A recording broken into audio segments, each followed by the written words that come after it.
माननीय निशिकांत दुबे जी।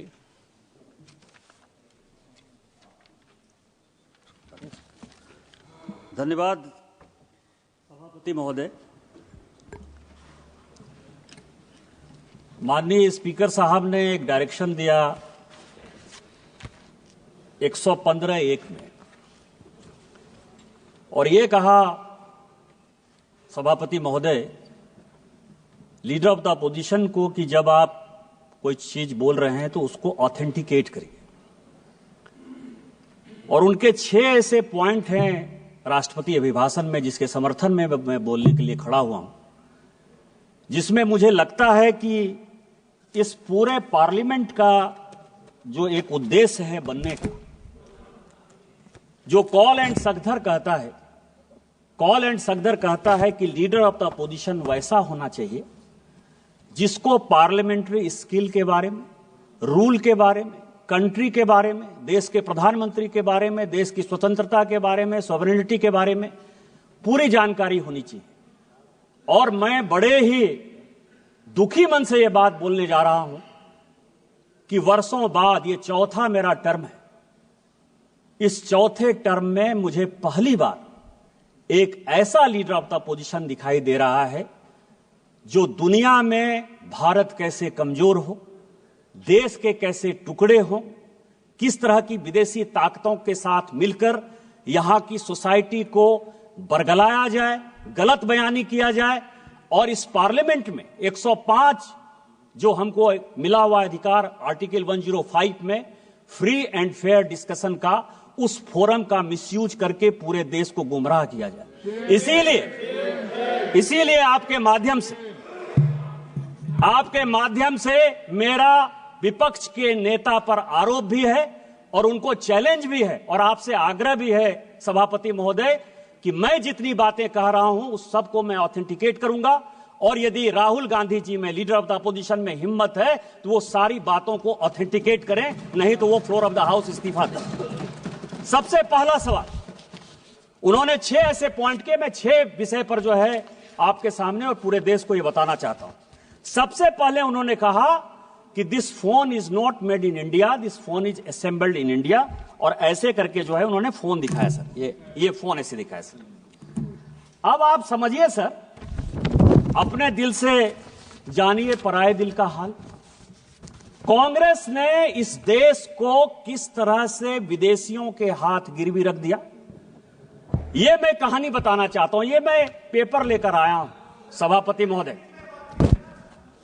ये ITA 1 जब चिदंबरम इस देश के वित्त मंत्री थे, चिदंबरम जी इस देश के कॉमर्स मिनिस्टर थे, 96-97 में इंटरनेशनल टेलीकॉम एग्रीमेंट ITA 1, ये पूरे देश को जानने का सवाल है।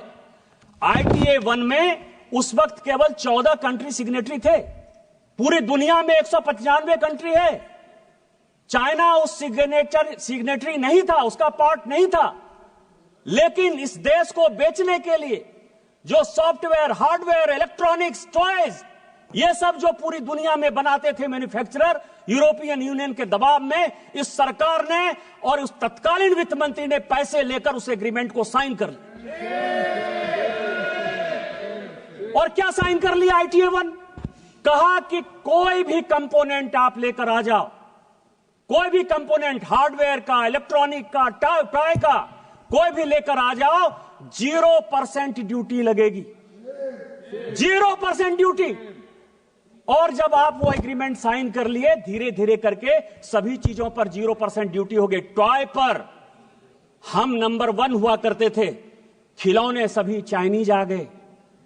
जो ये मोबाइल है, ये मोबाइल चाइनीज आ गया, इसके जो इक्विपमेंट है वो चाइनीज आ गए। आपने जब देश को बेच दिया, संजोग से ये पीयूष गोयल जी आ गए, कॉमर्स मिनिस्टर हैं, तो रोपा पेड़ बबूल का आम कहां से हो? आपने देश को बेच दिया, गिरवी रख दिया। 2014 के बाद जब इस देश में माननीय प्रधानमंत्री बने, उन्होंने कहा मेक इन इंडिया को आगे करेंगे, हमारे देश में मैन्युफैक्चरिंग सेक्टर आगे जाएगा।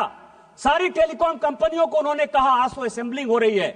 और पीयूष गोयल जी मुझसे ज्यादा बोलेंगे कि 2015 में जब ITA 2 आया कि इसको साइन करना है, तो माननीय पीयूष गोयल जी ने जाकर, इस सरकार ने जाकर माननीय प्रधानमंत्री जी के आदेश पर ITA 2 का सदस्य आज तक हम नहीं बने। और यही कारण है कि हम आज इस मोबाइल के नंबर 1 मैन्युफैक्चरर हैं। आप ऑथेंटिकेट करो। आप AI की बात कर रहे हो, आप प्रधानमंत्री को मैन्युफैक्चरिंग समझा रहे हो, प्रोडक्शन समझा रहे हो, कंज्यूमर समझा रहे हो। आपने जो देश को गिरवी रखा, आपने जो देश को बेचा, यदि आपके पास प्रमाण है कि माननीय प्रधानमंत्री जी ने यहां के मैन्युफैक्चरिंग सेक्टर को नहीं बढ़ाया, चाइना को उन्होंने बैन नहीं किया, आज चाइना को कंपटीशन यदि हम नहीं दे रहे हैं, तो आप ऑथेंटिकेट करो, नहीं तो आप देश से माफी मांगो कि आपने माननीय प्रधानमंत्री जी के इमेज को खराब किया। दूसरा, बॉर्डर का सवाल है। फिर मैं कहूंगा सर, मैं कई एक किताब कोट करके आया। उन्होंने कहा बॉर्डर में चाइना जो है लेके चला गया। वैसे राजीव रंजन सिंह जी मुझे बहुत कह रहे थे कि चौकीदार वाला बात कहा और सुप्रीम कोर्ट के जजमेंट से जो है भाग गया। ऐसे ही भगौड़ा है, झूठ बोलने की आदत है, कभी झूठ बोल दिया और कहीं दबाव आ गया तो वापस से ले जाते हैं। लेकिन इस देश के बॉर्डर और सैनिकों के लिए बहुत इंपॉर्टेंट बात है। क्या बात कहा उन्होंने सर? कि माननीय प्रधानमंत्री जी, जिनके पीछे वो तीसरी बार देश के प्रधानमंत्री बने, 140 करोड़ लोगों का जो विश्वास है वो माननीय प्रधानमंत्री पर है, इसीलिए तीसरी बार उनको प्रधानमंत्री बनाया। दुनिया के फोरम पर जब वो जाते हैं तो आज दुनिया में चाहे रूस यूक्रेन वार हो रहा हो, चाहे यूरोपियन यूनियन में परेशानी हो रही हो, चाहे इजराइल में परेशानी हो रही हो, फिलिस्तीन में परेशानी हो रही हो, पूरी दुनिया भारत की तरफ देखती है। लेकिन ये किसने पैदा किया? मैं लेकर आया हूं सर आचार्य कृपलानी। सभी को जानने वाला सवाल है। आचार्य कृपलानी कांग्रेस के बड़े नेता थे। उनकी वाइफ सुचेता कृपलानी जो है उत्तर प्रदेश की मुख्यमंत्री भी बनी। कांग्रेस पार्टी से आचार्य कृपलानी ने इस्तीफा क्यों दिया? यह देश को जानने वाला सवाल है। जब पंचशील के समझौते पर, हिंदी चीनी भाई भाई के नाम पर, जब नेहरू ने पंचशील एग्रीमेंट साइन करने का विचार किया तो आचार्य कृपलानी ने कांग्रेस में उनका विरोध किया। उन्होंने कहा आप देश को बेच रहे हो, आप तिब्बत को उसके साथ जाने के लिए मजबूर कर रहे हो, आप हमारे ऊपर एक दुश्मन को पैदा कर रहे हो और यह चलने वाला नहीं है और एक दिन चाइना हमारे ऊपर अटैक करेगा। इस गांधी परिवार ने नेहरू जी के नेतृत्व में आचार्य कृपलानी को ही कांग्रेस से बाहर कर दिया। इतनी ही बात नहीं, जब इन्होंने यह बात कही कि प्रधानमंत्री जी कुछ बोलते हैं और जो आर्मी के चीफ हैं या सेना के जो जवान हैं वो अलग बात बोलते हैं, मैं कोट कर रहा हूं सर, उस वक्त के जो एयर मार्शल थे, फील्ड मार्शल थे रॉबर्ट्स, उसने कहा पंचशील के इस सिद्धांत के बाद चाइना हमारे ऊपर अटैक करेगा और हमारी आर्मी इतनी मजबूत नहीं है कि हम उसका मुकाबला कर पाए। जब यह स्टेटमेंट बाहर आया, इसी फ्लोर पर नेहरू जी ने कहा कि आर्मी के जो लोग हैं वो गलत बयानी कर रहे हैं, मुझे अपने देश पर भरोसा है और मेरे पास इतनी सेना की ताकत है कि हम किसी भी देश का मुकाबला कर सकते हैं, चाइना क्या बात है। यह मैं उनका स्टेटमेंट 1960 का इसी फ्लोर ऑफ द हाउस पर जो है उन्होंने दिया है, उसको मैं कोट कर रहा हूं। और 61 में जब करियप्पा जी रिटायर हो रहे थे, फील्ड मार्शल करियप्पा बड़े फील्ड मार्शल थे, तो उन्होंने कहा कि मुझे फक्र इस बात का है कि मैं सैनिकों को मरते हुए नहीं देख पाया, उसके पहले ही मैं रिटायर हो रहा हूं। और जो 62 में हुआ यह पूरी दुनिया जानती। और उसके बाद क्या हुआ? लगातार हम चाइना के साथ बॉर्डर डिस्प्यूट में लगे हुए हैं। और मैं एक पेपर लेकर आया हूं सर कि 1981 में राहुल गांधी जी की दादी इंदिरा गांधी जी ने एक एग्रीमेंट साइन किया और उस एग्रीमेंट को साइन किया उस वक्त के चाइना के जो वित्त मंत्री थे, फॉरेन मिनिस्टर थे, आर्मी डिफेंस मिनिस्टर थे, हुआंग हुआ और इंदिरा गांधी के बीच में 1981 में समझौता हुआ। 1981 से लेकर 1987 तक जब इनके पिताजी भी बन गए इस देश के प्रधानमंत्री, 8 बार चाइना के साथ बायलैटरल हमने जमीन के लिए, बॉर्डर के लिए लगातार मीटिंग की, जो फेल हुआ। यदि चाइना ने नेहरू जी के समय जमीन नहीं लिया था तो इंदिरा गांधी ने वो कमेटी क्यों बनाई? राजीव गांधी ने वो कमेटी क्यों बनाई? 8 बार आपने उसकी 81 से लेकर 87 तक मीटिंग क्यों की? आप चाइना को पूरा का पूरा अक्साई चीन से लेकर पाकिस्तान जो आपने बनाया उस पर नहीं जाता। आपने सेना को घुसने दिया, आप लद्दाख तक पहुंच गए, आप अरुणाचल तक पहुंच गए, आपने तिब्बत को देकर हमारे माथे पर चाइना को बैठा दिया। आज माननीय प्रधानमंत्री जी के कारण एक बॉर्डर का डिस्प्यूट रिजॉल्व होता हुआ नजर आ रहा है। माननीय जयशंकर जी ने यही बयान दिया कि वो हमारे साथ बायलैटरल टॉक में है और जहां जो लाइन ऑफ एक्चुअल कंट्रोल था वहां पर दोनों सेना चली गई है। इस प्रधानमंत्री जी के जिस मजबूती के कारण चाइना आज पूरी दुनिया में परेशान नजर आ रहा है, आप जो है उस प्रधानमंत्री जी को प्रेज करने के बदले, पूरे देश में उनकी वाहवाही करने के बदले अपने चाहे नेहरू का समस्या हो, चाहे इंदिरा जी का समस्या हो, चाहे राजीव गांधी का समस्या हो, उस समस्या को जो है चूंकि आप रिजॉल्व नहीं कर पाए, आपने चाइना को माथे पर बैठा दिया। आज माननीय प्रधानमंत्री जी उसको रिजॉल्व कर देंगे तो आपका सारा विषय खत्म हो जाएगा, क्योंकि चाइना के साथ आपका एग्रीमेंट है। चाइनीज कम्युनिस्ट पार्टी के साथ कांग्रेस पार्टी ने क्या एग्रीमेंट किया है आज तक पूरी दुनिया को नहीं पता है। तो चाइना के एजेंट के तौर पर जो आप बैठे हुए हो, इस कारण से माननीय प्रधानमंत्री जी को बदनाम करने के लिए, देश को गुमराह करने के लिए बात कर रहे हो। आप on the floor of the house माफी मांगो और ऑथेंटिकेट करो इन चीजों को।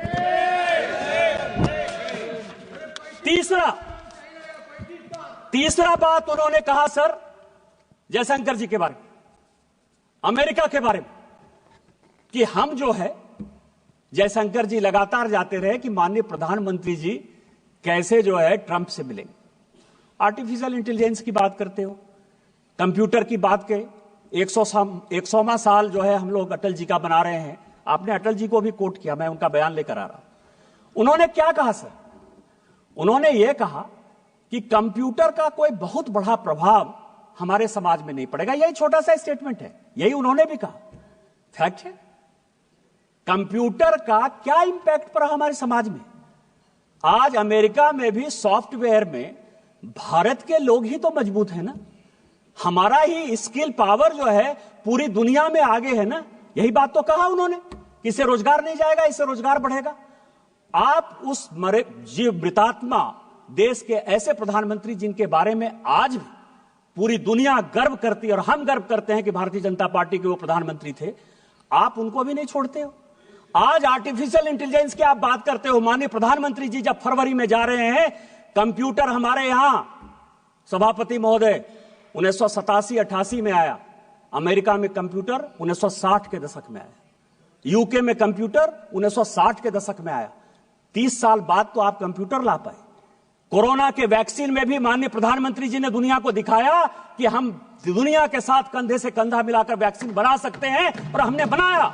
और आज आर्टिफिशियल इंटेलिजेंस पर भी माननीय प्रधानमंत्री जी ने पूरी दुनिया को दिखाया कि जितना आप आगे होने की बात करते हो उससे ज्यादा हम हैं। और अभी माननीय प्रधानमंत्री जी के कहने पर अश्विनी वैष्णव जी का आया है कि जो चाइना का डीप सेक है उसको हम 6 महीने के अंदर समाप्त कर देंगे और हम उससे बढ़िया आर्टिफिशियल इंटेलिजेंस बनाएंगे। डाटा हमारे पास है, मैन्युफैक्चरिंग हमारे पास है, बुद्धि हमारे पास है। लेकिन आप क्या कह रहे हो कि अमेरिका में जयशंकर जी गए। मैं 27 जनवरी, पूरे हाउस के जानकारी के लिए, 27 जनवरी 2025 व्हाइट हाउस का जो स्टेटमेंट है वो पढ़ देना चाहता हूं। वो कहते हैं कि अमेरिका के राष्ट्रपति ने भारत के प्रधानमंत्री से बात की। व्हाइट हाउस का स्टेटमेंट है, देश का स्टेटमेंट नहीं है। और वो ये कहते हैं कि हम भारत के प्रधानमंत्री के साथ अच्छे रिलेशन रखना चाहते हैं। हमने उनको इनवाइट किया। यदि जयशंकर जी ने यह काम किया होता तो क्या व्हाइट हाउस पर भी भारत सरकार का इतना अधिकार है कि जो चाहे स्टेटमेंट दे दे? और यदि यह अधिकार जयशंकर जी और माननीय प्रधानमंत्री जी के कारण व्हाइट हाउस में भी है, तो इस देश को गर्व करना चाहिए कि हमने व्हाइट हाउस को भी कंट्रोल कर लिया। लेकिन फिर मैं कहूंगा समस्या कहां है? समस्या यह है सर कि अमेरिका में इनके पूरे परिवार के साथ रिलेशन खराब रहा। मैं अभी CIA की रिपोर्ट देख रहा था, 1971 की, 1972 की, 1973 की। वो ये कह रहा है कि भारत की इकोनॉमी रसातल में जा रही है, ये पाकिस्तान को अटैक करके जो है एक एक्सपेंशन के मोड में जाना चाहती है, लेकिन इसका अपना कुछ नहीं है, ये रूस के साथ मिलकर जाना चाहती है और हम भारत को बैन करेंगे। और ये जो 71-72 का सीआईए का रिपोर्ट है, इसके कारण मैं आपको बताऊं कि इसी इंदिरा जी को 1982 में रोनाल्ड रीगन से जाकर माफी मांगनी पड़ी। आप उस परिवार के आदमी हो, वो देश के प्रधानमंत्री, मैं नहीं बोलना चाहता था, मुंह नहीं खुलवाना चाहता था मैं, लेकिन 1982 में इंदिरा जी ने अमेरिका जाकर रोनाल्ड रीगन से माफी मांगी कि जो हो गया सो हो गया, हमको माफ कर दीजिए। और हम देश को, एक वो देश था और आज माननीय प्रधानमंत्री जी के नेतृत्व में यह देश है कि ट्रंप खुद से फोन करते हैं और ट्रंप व्हाइट हाउस में पूरा बताते हैं कि हमने उनको बुलाया है, हम उनके साथ अच्छा रिलेशन रखना चाहते हैं। देश कहां चला गया और आप कहां खड़े हो? तीसरा सवाल है सर, इन्होंने महाराष्ट्र इलेक्शन की बात की और चुनाव, चौथा पॉइंट सर, और इन्होंने इलेक्शन कमीशन के अपॉइंटमेंट की बात की, अपॉइंटमेंट की बात की सर। सुप्रीम कोर्ट का जजमेंट मैंने देखा, सुप्रीम कोर्ट के जजमेंट ने कहा कि जो इलेक्शन कमीशन का जो अपॉइंटमेंट है वो ट्रांसपेरेंट नहीं है। ये आज सुप्रीम कोर्ट में केस हुआ तो ये जजमेंट आया और ये भी कहा कि ये जजमेंट मैं टेम्पोररी दे रहा हूं, लेकिन पार्लियामेंट को ही अधिकार है कि कानून बनाए। कैसे बनाना है, इसी पार्लियामेंट ने पास किया कि कौन कौन लोग होंगे और इलेक्शन कमीशन का अपॉइंटमेंट कैसे होगा, बनाया सर। लेकिन मैं जो महत्वपूर्ण बात कह रहा हूं कि चुनाव आयोग पर इतना आरोप आप लगा दिए। एमएस गिल चुनाव आयुक्त थे, मुख्य चुनाव आयुक्त, रिटायर हुए सर, कांग्रेस पार्टी के सदस्य हो गए, राज्यसभा से मेंबर हो गए और देश के मंत्री हो गए स्पोर्ट्स के। नवीन चावला सर, नवीन चावला, अब उनको मैं श्रद्धांजलि देता हूं, अभी उनकी डेथ हुई, लेकिन पूरी दुनिया जानती है कि जो विदेशी लॉबी है, मदर टेरेसा पर बहुत अच्छा बुक लिखा उन्होंने सर, और जो वो लॉबी सोरेस के साथ जो लॉबी गांधी परिवार को मदद करती है और जो देश के टुकड़े टुकड़े करना चाहती है, उस लॉबी के सबसे बड़े समर्थक थे। उस नवीन चावला को आपने, जो सेक्रेटरी एमपैनल नहीं था, जानकारी के लिए, उसको जबरदस्ती सेक्रेटरी एमपैनल कराया और सीधा चीफ इलेक्शन कमिश्नर बना दिया। आज यदि सुप्रीम कोर्ट के आदेश के बाद हम कानून चेंज करके लेकर आए और उसमें आप भी बैठोगे, पैनल हम देंगे, तो इसके पहले तो आपने कभी लीडर ऑफ द अपोजिशन को नहीं पूछा। जब तक 2014 तक सरकार रही, मैं राहुल गांधी जी, पूरी कांग्रेस पार्टी और पूरे विपक्ष को चैलेंज करता हूं कि आपने इलेक्शन कमिश्नर के अपॉइंटमेंट में, चीफ इलेक्शन कमिश्नर के अपॉइंटमेंट में एक बार भी किसी विपक्ष के आदमी से कंसल्ट किया है? आजादी के 1950 से लेकर 2014 तक आप अपने चपरासी को, अपरासी को, कार्यकर्ता को, जिसको आपने चाहा जो है इलेक्शन कमिश्नर बना दिया। 100 चूहे खाकर बिल्ली चली हज को। आज हम ट्रांसपेरेंसी के साथ आगे बढ़ रहे हैं और उसके बाद आप चुनाव पे जो ताकतें ऐसी हैं जो भारत की डेमोक्रेसी को कमजोर करना चाहती हैं, उन ताकतों के साथ मिलकर आपने जो है पूरा का पूरा महाराष्ट्र इलेक्शन का जो है हिसाब किताब दे दिया। मैं कुछ सीटें लेकर आया हूं सभापति महोदय, बस 2-4 मिनट में खत्म कर दूंगा। स्पीकर महोदय, एक ही सेकंड केवल 2 मिनट। नहीं, आप बैठिए, फिर आपको मौका। अच्छा, एक ही सेकंड। हाँ, इस महत्वपूर्ण चर्चा पर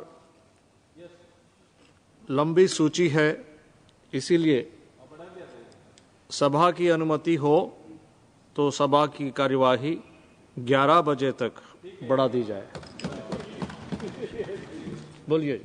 सभापति महोदय, महाराष्ट्र इलेक्शन में सभी ईवीएम पर आ जाइए, ईवीएम पर आ जाइए। ईवीएम किसने लाया? हम लेकर आए ईवीएम। मैं जब 2009 में पहली बार सांसद बना तो ईवीएम से ही जीत कर आया। आपकी सरकार बन गई, ईवीएम, इसका मतलब कि आप चोरी कर देते ईवीएम में? आप बताओ देश को कि ईवीएम जो है मैनिपुलेट होता है। नवीन चावला के माध्यम से हमने मैनिपुलेट कर लिया, एमएस गिल के माध्यम से हमने मैनिपुलेट कर लिया। माफी मांगो, और यदि आप ये माफी मांगते हो तो शायद इसके बारे में माननीय प्रधानमंत्री जी चर्चा कर सकते हैं। ईवीएम तो आप ही लेकर आए हो। लेकिन जो आपने जनता के मन में डेमोक्रेसी के खिलाफ, महाराष्ट्र के रिजल्ट के खिलाफ, महाराष्ट्र की जनता को जो आपने उसका अपमान किया, उस मैंडेट का अपमान किया, उसका कौन हिसाब किताब देगा? मैं केवल कुछ सीटें पढ़ना चाहता हूं सभापति महोदय। अकोला वेस्ट 18,000 वोट पड़ा, ठीक है, आपकी बात मैंने मान लिया। 1,000 से लेके 70,000 तक वोट जो है किसी किसी विधानसभा में बढ़ा है। अकोला वेस्ट 18,000 वोट बढ़ा, जीती कौन? कांग्रेस। नागपुर वेस्ट 22,000 वोट बढ़ा, जीता कौन? कांग्रेस। नागपुर नॉर्थ 23,000 वोट बढ़ा, जीता कौन? कांग्रेस। यवतमाल 13,000 वोट बढ़ा, जीता कौन? कांग्रेस। मालेगांव 40,000 वोट बढ़ा, जीते कौन? ओवैसी साहब की पार्टी।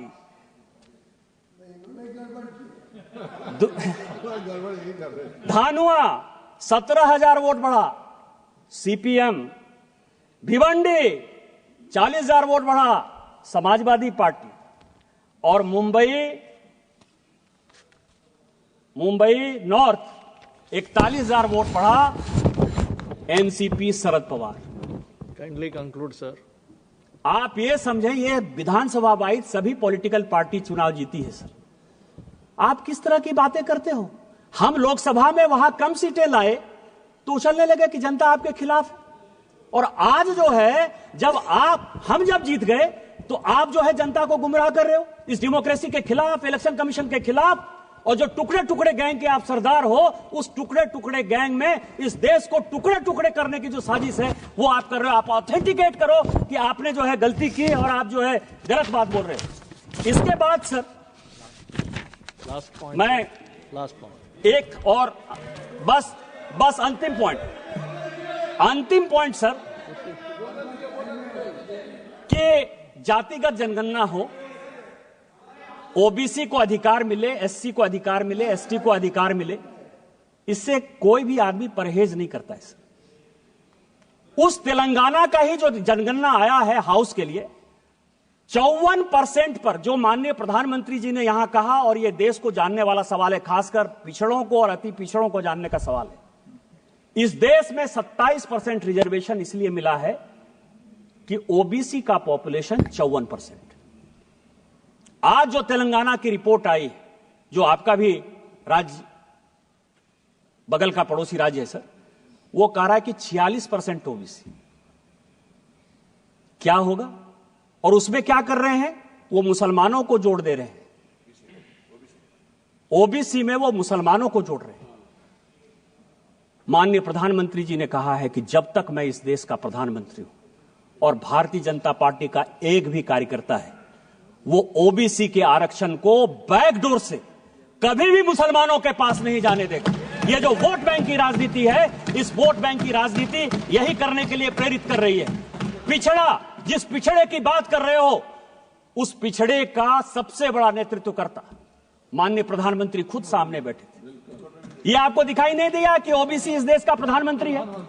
अरे उस आदमी को तो मनमोहन सिंह जी की अभी डेथ हुई है ललन जी, उनको वो भी नहीं दिखाया कि माइनॉरिटी के आधार पर 10 साल मनमोहन सिंह जी एक माइनॉरिटी इस देश के प्रधानमंत्री थे। द्रौपदी मुर्मू शेड्यूल ट्राइब महिला इस देश की राष्ट्रपति है। रामनाथ कोविंद शेड्यूल कास्ट इस देश के राष्ट्रपति हुए। आप किस तरह की बातें करते हो? आप बिजनेसमैन की बात करते हो। आज ही बड़ा बड़ा अखबार में तुलसी तांती का जो है एड छपा है। तुलसी तांती कौन है? शेड्यूल कास्ट नहीं है, टाटा माइनॉरिटी नहीं है, पारसी नहीं है, अडानी जी जैन नहीं है, वेदांता के अनिल अग्रवाल साहब जो है वो ओबीसी नहीं है, क्योंकि हमारे राज्य से आते हैं, वहां तो मारवाड़ी भी ओबीसी है। किस तरह की बातें कर रहे हैं? इस आदमी को ना कुछ आता है ना पता है। जो इसको लिखने वाले स्क्रिप्ट राइटर हैं वो भी किस बियाबान में रहते हैं, क्योंकि इटली से जब लिखवा के आओगे, सोरोस से जब लिखवा के आओगे, तो इस देश को टुकड़े कैसे किया जाए, इसके अलावा आपके पास कोई नहीं विषय है। मैं कंक्लूड करते हुए सभापति महोदय, आपके माध्यम से यह आग्रह करता हूं कि इस 6 पॉइंट के बारे में वो ऑथेंटिकेट करें, नहीं तो स्पीकर के डायरेक्शन के खिलाफ उनके ऊपर प्रिविलेज हो और उनको जो है इस पार्लियामेंट से बाहर करिए, तभी ये देश बचेगा। आपने मुझे मौका दिया। इन्हीं शब्दों के साथ जय हिंद, जय भारत। माननीय